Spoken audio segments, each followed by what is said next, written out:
કેમ છો બાળ દોસ્તો? આસપાસ ધોરણ 3માં આજે આપણે પાઠ 2 વનપરી તેની ચર્ચા કરીશું.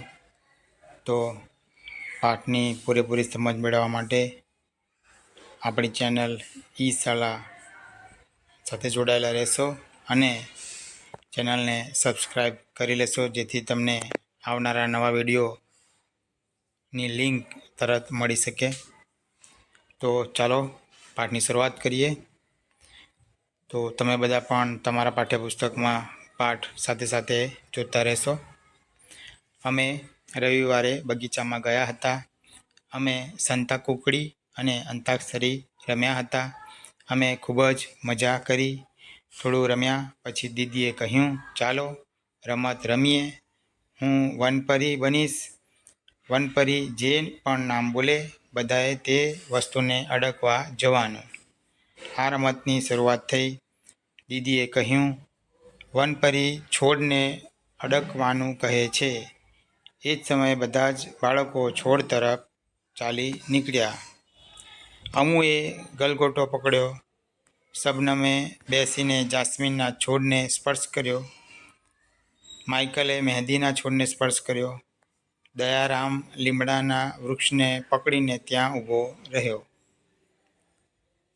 આ રીતે એક રમત રમે છે બાળકો.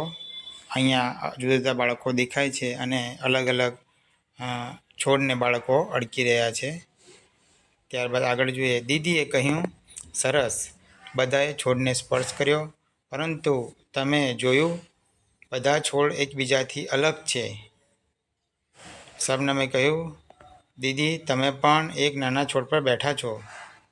શું તમે કહી શકો દીદી કયા છોડ પર બેઠા હશે? તો અહીં જે દીદી જે છોડ પર બેઠા હતા તો આપણે કહી શકીએ કે તે ઘાસ પર બેઠા હશે. રમત ફરી શરૂ થઈ. વનપરીએ કહ્યું, એના વૃક્ષને અડો જેનું થડ જાડું કે પાતળું હોય.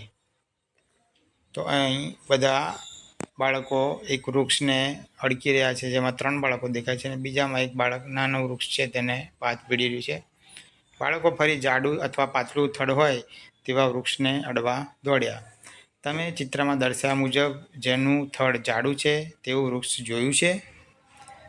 તો જવાબ આપી શકીએ કે હા, અમે જોયું છે. વડનું વૃક્ષ મોટું જાડું હોય છે. માઇકલને આ રમત ખૂબ જ રસપ્રદ લાગી. તેણે વિચાર્યું, વનપરી કેટલી નસીબદાર છે, બધાને આદેશ આપી શકે છે. માઇકલે કહ્યું, મારે વનપરી બનવું છે. બધા બાળકો મોટેથી હસ્યા. છોકરો પરી બને?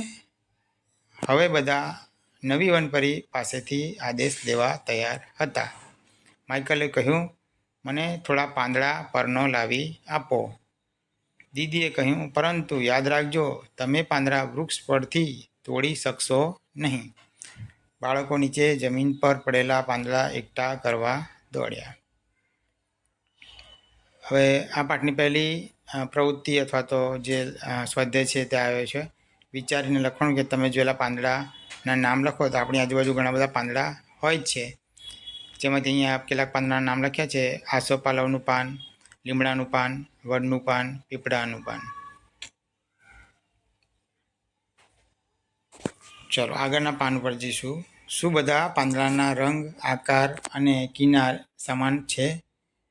તો ના, બધા પાનનો આકાર, કદ, કિનારો અલગ અલગ હોય છે. અહીં અલગ અલગ પાંદડા આપેલા છે એ આપણે જોઈ શકીએ છીએ. લીમડો છે, પીપળો છે, એ અલગ અલગ વૃક્ષોના પાંદડા આપેલા છે. દયારામે કહ્યું, હું આટલા બધા પ્રકારના પાંદડા વિશે જાણતો ન હતો. જુઓ, કેટલાક ગોળ, કેટલાક લાંબા અને કેટલાક ત્રિકોણાકાર પાંદડા છે. અમુએ કહ્યું, તેમના રંગ પણ અલગ અલગ છે. કેટલાક ઘેરા લીલા છે અને કેટલાક આછા લીલા છે. કેટલાક પીળા, લાલ અને જાંબલી પણ છે. એક પાંદડું એવું છે જે લીલું છે પણ તેમાં સફેદ ડાઘ છે. પાંદડાની કિનાર પણ અલગ છે. કેટલાકની કિનાર સીધી છે અને કેટલાકની આડી અવળી છે. શબનમે કહ્યું, કેટલાક પાંદડાઓની કિનાર કરવત જેવી છે. અમુ અને શબનમે સાથે બૂમ પાડી, અમારે પણ વનપરી બનવું છે.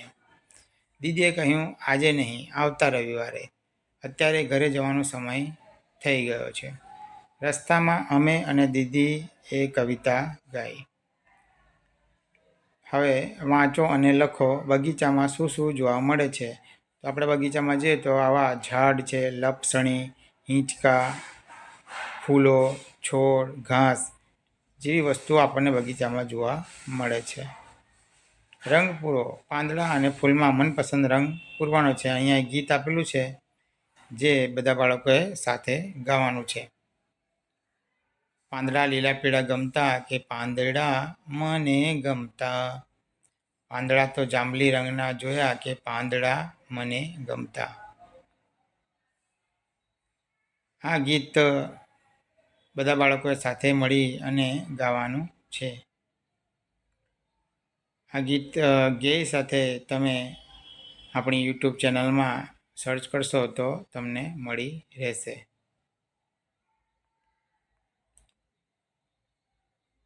અહીં કેટલાક પ્રશ્નો આપેલા છે. લીંબુ, આંબો, લીમડો, તુલસી, ફુદીનો અને ધાણા જેવી વનસ્પતિના થોડા પર્ણો એકઠા કરવાની પ્રવૃત્તિ છે. પછી બધા પર્ણોને એક પછી એક વારાફરતી વાટીને સૂંઘો. શું બધાની ગંધ સરખી છે? તો તમે બધા સૂંઘશો તો બધાની ગંધ અલગ અલગ આવશે. શું તમે ગંધથી પર્ણોને ઓળખી શકશો? તો હા, ઓળખી શકાય. ડમરો છે, તુલસી છે, લીમડો છે, એની ગંધથી પણ તમે ઓળખી શકશો. પર્ણને અન્ય કઈ રીતે ઓળખી શકાય? તો અડકીને પણ તમે પર્ણને ઓળખી શકો છો. અહીં હવે ચિત્ર આપ્યું છે. એમાં જુદા જુદા પર્ણોની મદદથી ગણપતિનો આકાર, ચકલી, ઉંદર જેવા આકારો બનાવ્યા છે. એવા આકારો તમે પણ તમારી નોટબુકમાં બનાવવાના છે. ત્યારબાદ છાપ કેવી રીતે લેવી? તો અહીં એક પર્ણની સરસ મજાની છાપ બનાવી છે લાલ કલરથી. એક કાગળ અને મીણિયા રંગ અથવા તો પેન્સિલ કલર લો. પાંદડાને ટેબલ પર અથવા જમીન પર મૂકો. પર્ણ એવી રીતે મૂકો કે તેની નસો ઉપર તરફ રહે. પાંદડા પર કાગળ મૂકો. મીણિયા રંગ અથવા પેન્સિલ કલર આ કાગળ ઉપર ધીરેથી ઘસો. કાગળ કે પાંદડું ખસી ન જાય તેનું આપણે ધ્યાન રાખવાનું છે. તો સરસ મજાની રીતે છાપ દેખાશે. આ જ રીતે તમે વૃક્ષના થડની છાપ પણ લઈ શકો છો બાળકો. થડ ઉપર રીતે કાગળ મૂકી અને તેની પર પેન્સિલ કે મીણિયો કલર ઘસવાનો છે અને તમે થડની છાપ પણ બનાવી શકો છો. બીજાએ બનાવેલી છાપ જુઓ. શું જુદા જુદા વૃક્ષની છાપ સમાન છે? કયા પાંદડાની છાપ સારી છે? કયા વૃક્ષના થડની છાપ લેવામાં તકલીફ પડી? આવું કેમ બન્યું? બધા જ વૃક્ષની છાલ સરખી હોય તો શું થાય? એવો એક ચર્ચા પ્રશ્ન છે. કયા વૃક્ષની છાલની છાપ પાડી શકાય નહીં અને શા માટે? જુઓ અને લખો. ચિત્રમાં જુઓ. ચિત્રમાં કઈ કઈ વસ્તુઓ ફૂલો અને પર્ણોની ભાત દેખાય છે? તો અહીં ચિત્ર આપેલું છે અને પાછળ તકીઓ, પડદા અને બધું આપેલું છે. તો શેનીમાં આપણને ફૂલો અને પાંદડાની છાપ દેખાય છે? તો ત્યાં ફોટો છે, ગાલીચો, પડદો, ચોપડી, તકિયો, ચાદર આટલી વસ્તુઓમાં આપણે પાંદડા અને ફૂલોની છાપ અને પ્રાણીઓની છાપ પણ જોઈ શકીએ છીએ. વિચારો અને લખો. ઘરમાં જે વસ્તુ પર પર્ણો અને ફૂલોની છાપ હોય તેમના નામ લખો. તો તેમાં આપણે લખીશું પડદા, તકિયા, ગાલીચા અને રૂમાલ. તમે જોયેલા કેટલાક વૃક્ષના નામ લખો. તો બાળકો આપણે લખી શકીએ લીમડો, પીપળો, આંબો, આસોપાલવ, વડ, ગુલમોહર, નીલગિરી. શું કોઈ એવા છોડ છે જે વિશે તમે સાંભળ્યું છે પણ જોયા નથી?